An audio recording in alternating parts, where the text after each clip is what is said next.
Hello guys, and glad to have you back. In our last lesson, we created some nice spots, animated them, and we learned how to use the color tools. This time around, what we're going to do is learn how to animate blobby or slimy organic shapes. So that's the focus of this lesson. So again, let's go to File, and let's create a new scene.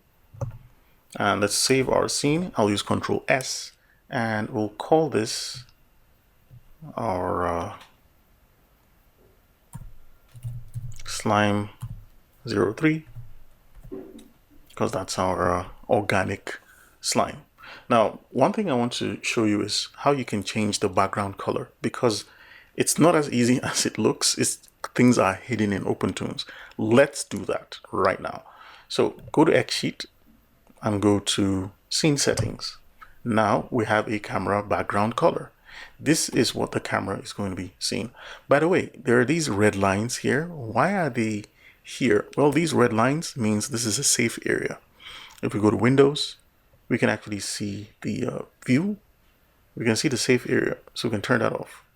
And we can go to View and turn off the field guide and turn off the guide as well. So we can go to View. It's good to turn on the safe areas because you know where your animation is going to be cut off. We don't want it to cut off. Anywhere outside of this is going to be cut off. So let's create a new level. So let's go to Level, New, a new vector level. I'm sure we all know how to do a vector level. So what I want to do is to create a new palette and select the color I want to make the camera background look like. So in my mind, I'm thinking about a nice yellowy kind of color, right? Like that. I think that's not bad. So now what I want you to notice is the RGB value. We have 199, 129, 38. 199, 129, 38. 199, okay, I guess you get what I'm saying now. So let's go to the X Sheet Scene Settings. What I want to do is set the RGB value for our camera background color to 199, to 129, and 38. So by doing this, we actually have a nice orange color. And the cool thing is we can now start creating our animation levels using this. So now let's go back to the brush tool. This can be any size you want, and I'll set this to black. And just like that, we have a nice little orange background. And I want you to draw a blobby shape. It could be any shape. This is my blobby shape. And trust me, there are no rules to this. You can do a shape that looks like a snail.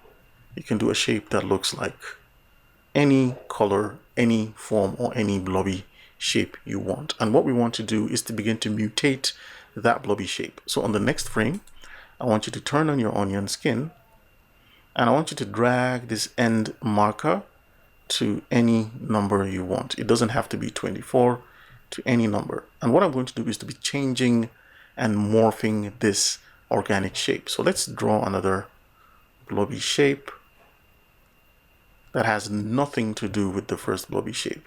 So another way to change the frame is to just click on the frame bars to change it, or if you click on the numbers, this is going to change the frame. If you accidentally click the onion skin at the top and I get rid of this, what this means is hold the reference drawing. So any frame I am holding the first frame as a reference. So that's what this dot at the top means. The one at the bottom means, oh, that's an onion skin, and it can span across a very long duration. To turn off the onion skin, just go ahead and click the dot and it's gone. I just wanted to show me the previous frame, so I'll just click one dot. If I wanted to see the first one, I'll click the dot on the first. Now you can see we're seeing two onion skins. I just like leaving this as one, and we can do a before and after onion skin. So basically, if I draw the third blobby shape on frame 3, so I'll just do something like that on frame 3. If I go back to 2, I can now see 1 and 3, which is showing this red and green. Green means the frame in the future, red means the frame in the past, or the frame behind, or the frame in front, and 2 means the frame there. So I can just set this back. So if I go to frame 4, I can just keep morphing this guy like that.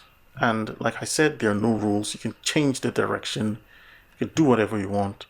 The idea is just to have a feel of how to create organic forms.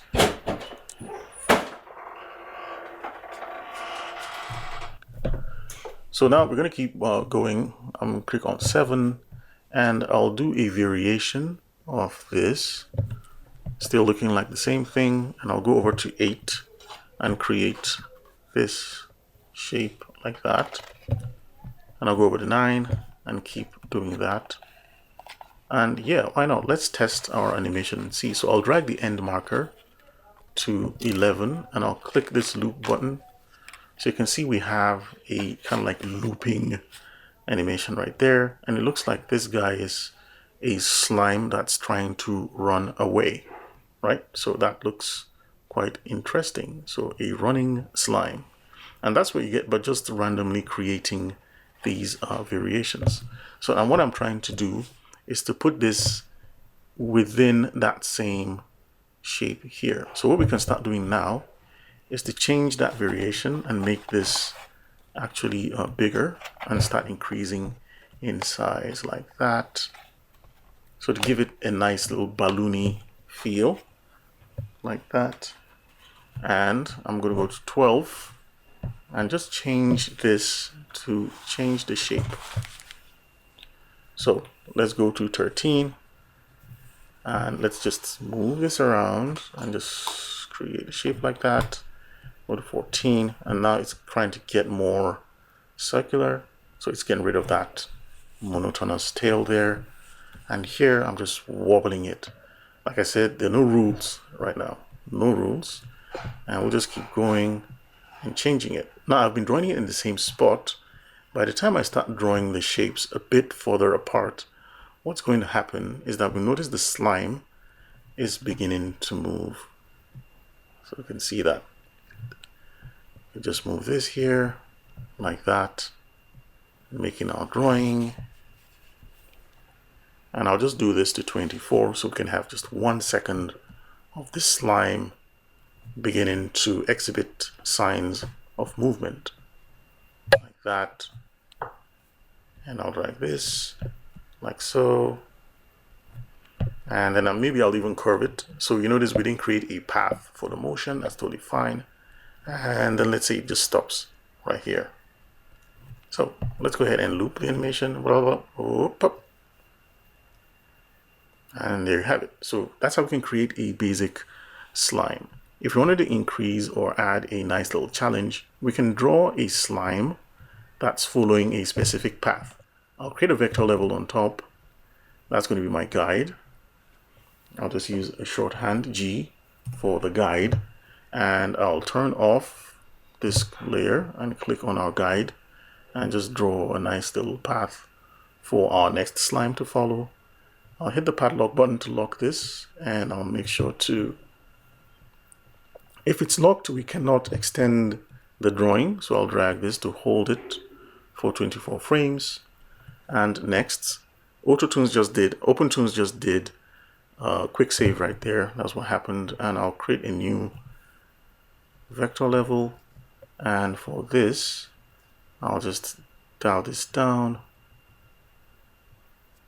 And then I'll lock all the layers and just unlock the layer I'm working with. And now what I can start doing is just drawing a slime that's moving along this path. So remember to turn on the onion skin, and on frame 2 I'm just going to do this like that. Now it doesn't have to stop at 24 frames. So now I'm stretching the slime as it moves. I'm just drawing this here, making it close to each other to indicate it's slowing down. Very slow movement. And here it's begun to speed up, and it's finally here, like that. So let's go ahead and test the animation and see what we have here. So that's it. So we actually stopped at 16 frames, and we could just drag this here and place this at 16 frames.